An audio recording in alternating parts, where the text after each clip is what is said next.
Suatu hari Sayyidina Umar bin Khattab masuk menemui Rasulullah Shallallahu Alaihi Wasallam dengan uraian air mata. Rasulullah bertanya, "Wahai Umar, mengapa engkau menangis?" Kemudian Umar menjawab, "Ya Rasulullah, di depan pintu ada seorang pemuda yang menangis dan tangisannya sangat menyayat hatiku." Lalu kemudian Rasulullah menyuruh Umar untuk membawa pemuda itu masuk menemuinya. Ketika pemuda tersebut hadir di hadapan beliau, Rasulullah kemudian bertanya, "Apa yang membuat engkau menangis? Apakah engkau menyekutukan Allah?" "Tidak Rasulullah." "Apakah engkau membunuh seseorang dengan zalim?" "Tidak juga ya Rasulullah." Rasulullah berkata, "Allah akan mengampuni dosamu sekalipun sebesar langit dan bumi." Sambil menangis pemuda itu berkata, "Ya Rasulullah, dosaku lebih besar daripada itu, dosaku sangatlah banyak, dan aku takut pada kemurkaan Tuhanku." Rasulullah kembali bertanya, "Apakah dosamu lebih besar dari kursi Allah?" "Lebih besar lagi ya Rasulullah." "Apakah dosamu lebih besar dari arsy-Nya Allah?" "Lebih besar lagi ya Rasulullah." "Apakah dosamu lebih besar dari Allah?" "Tentu saja Allah lebih besar dan lebih agung dari segalanya," jawab pemuda tersebut.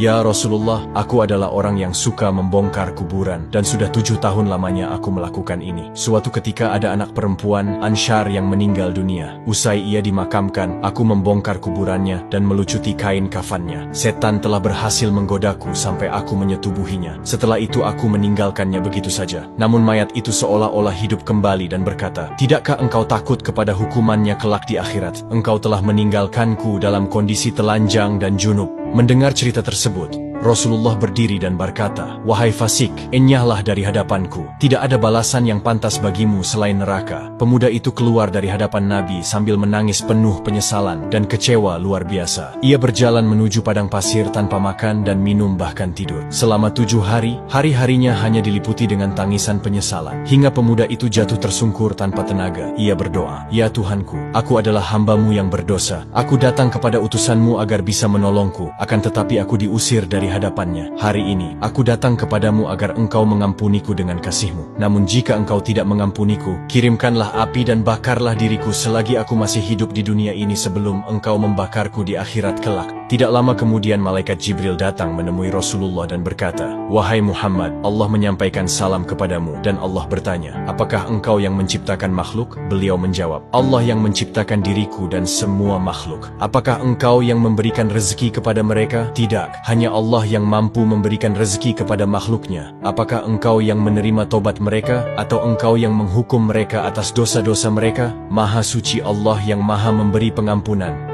"Wahai Muhammad, Allah berfirman, 'Maafkanlah hambaku, karena aku telah mengampuninya.'" Rasulullah Shallallahu Alaihi Wasallam kemudian mengutus beberapa sahabat untuk mencari pemuda tersebut. Ketika pemuda dihadapkan kepada Nabi, Rasulullah memberitahukan bahwa Allah telah mengampuni dosanya dan menerima tobat.